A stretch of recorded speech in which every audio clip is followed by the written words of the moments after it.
आप लोग देख रहे हैं mind relax cartoon. Like, comment, share and subscribe करना ना भूलें। रील्स वाली बहू।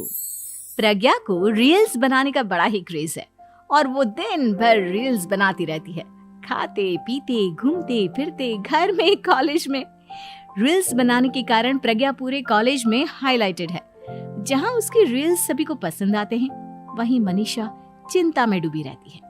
एक रोज जब खाते हुए प्रज्ञा रील्स बना रही होती है, तब मनीषा कहती है, 1 मिनट भी चैन नहीं है इस लड़की को। ये नहीं कि खाना तो आराम से खा ले, लेकिन नहीं, अरे थोड़ी देर रील्स नहीं बनाओगी तो आसमान नहीं टूट पड़ेगा। अरे मम्मी, इसी को तो कहते हैं डिटर्मिनेशन। तुम नहीं समझोगी ये सब। हे भगवान, इस लड़की को सद्बुद्धि दे। जब देखो तब टेढ़ा बाका मुंह बनाती रहती है। मनीषा की बात का प्रज्ञा पर जरा भी असर नहीं होता और वो खाते खाते रील्स बनाती रहती है। दिन बीतने लगते हैं और देखते देखते प्रज्ञा का कॉलेज भी खत्म हो जाता है। आए दिन कोई ना कोई मनीषा को प्रज्ञा की शादी करवाने का सुझाव दे जाता है। सब ठीक ही कहते हैं, प्रज्ञा की शादी कर देनी चाहिए। अपने घर के काम काज में व्यस्त हो जाएगी तो खुद ही ये रील्स और नाच गाना बंद हो जाएगा।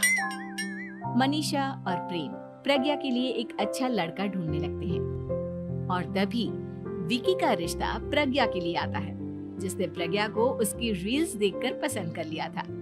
अगले दिन विकी अपने माता पिता के साथ प्रज्ञा के घर पहुंच जाता है और प्रज्ञा साड़ी पहने हाथों में चाय की ट्रे लिए उनके सामने आती है। जब विकी को पसंद है तो हमें भी बहू पसंद है। बहन जी, आप बारात की तैयारी कीजिए।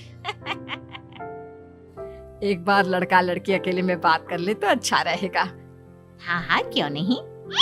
मनीषा विकी को प्रज्ञा के कमरे में भेजती है, जहां प्रज्ञा पहले से ही रील्स बना रही होती है। तभी विकी कहता है, आ गए आपके साजन जी। हमारे साथ ये रील्स कंप्लीट करती तो और भी अच्छा रहता। अच्छा जी, अब आ ही गए हैं तो बना ही लेती हूँ आपके साथ। दोनों मिलकर रील्स बनाते हैं। जब वी मीट और तुरंत पोस्ट भी कर देते हैं। फिर विकी कहता है, जब आप साड़ी में चाय लेकर आई तब मुझे लगा कि कहीं मैं गलत घर में तो नहीं आ गया। अब सही है। दोनों की शादी पक्की हो जाती है और शादी के दिन भी प्रज्ञा रील्स बनाने से चूकती नहीं। यहाँ तक कि बारात के समय भी नाचते हुए रील्स बनाती है। सभी लोग प्रज्ञा की तारीफ के पुल बांध देते हैं और प्रज्ञा नाचती गाती अपने ससुराल चली जाती है। सब कुछ अच्छा चल रहा होता है। प्रज्ञा यहाँ भी दिन भर हर चीज की रील्स बनाती रहती है। लेकिन कुछ दिनों के बाद जब सुनीता कहती है, बहू, ये रील्स के साथ साथ कुछ काम भी कर लिया करो। वैसे तुझे और क्या क्या बनाना आता है? मम्मी जी, वैसे तो सब कहते हैं कि मैं सब कुछ अच्छा बनाती हूँ, लेकिन मुझे लगता है कि मैं मैगी अच्छा बना लेती हूँ।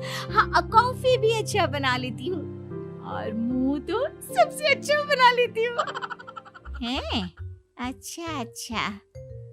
सुनीता अपना माथा पकड़ लेती है और कहती है, बहू, कुछ खाना बनाना भी सीख लेती। मम्मी जी, मैं लंबी प्लानिंग कर रही हूँ। जल्दी ही मैं इतनी फेमस हो जाऊंगी कि मुझे पैसे मिलने लगेंगे। हम दोनों सास बहू राज करेंगे, राज नौकर काम करेंगे और लोगों की तो लाइन लगेगी हमसे मिलने के लिए। तेरा दिमाग खराब हो गया है क्या बहू? हंसी मजाक तक ठीक है, लेकिन इस तरह घर नहीं चलते। जितना जल्दी हो इस घर के तौर तरीकों को सीख लो। प्रज्ञा मुंह घुमाकर चली जाती है और तुरंत उसी वक्त एक रील बनाती है।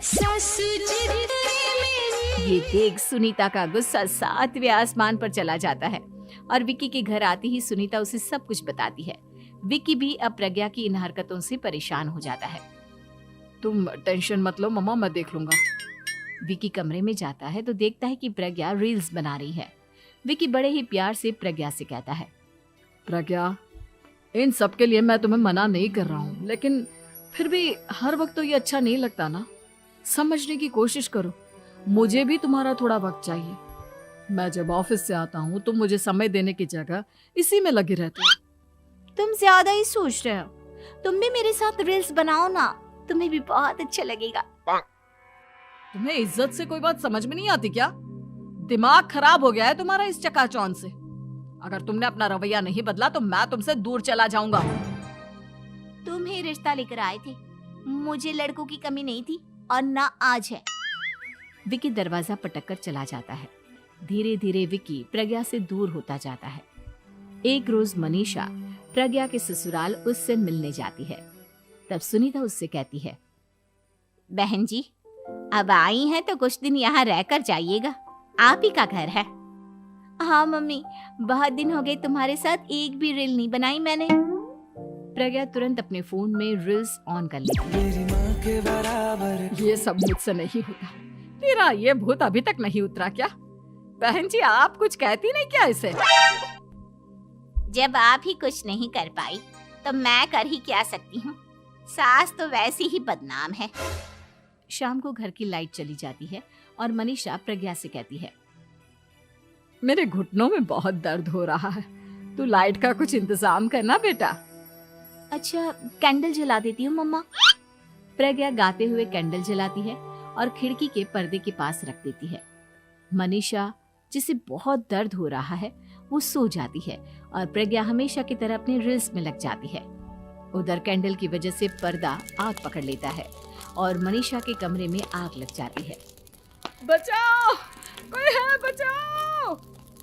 सभी भागते हैं और विकी कमरे की आग बुझाने में लग जाता है, लेकिन तब तक मनीषा आधी जल चुकी थी। मनीषा की हालत देख प्रज्ञा रोने लगती है। विकी मनीषा को तुरंत हॉस्पिटल ले जाता है और उसे एडमिट कराता है। विकी प्रज्ञा से कहता है, देख लिया ना, तुम्हारे इस नाच गाने की वजह से आज तुम्हारी माँ की जान जाते जाते रह गई। अब पता नहीं तुम और क्या चाहती हो। उधर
देती है और पूरी तरह से अपने घर में लग जाती है।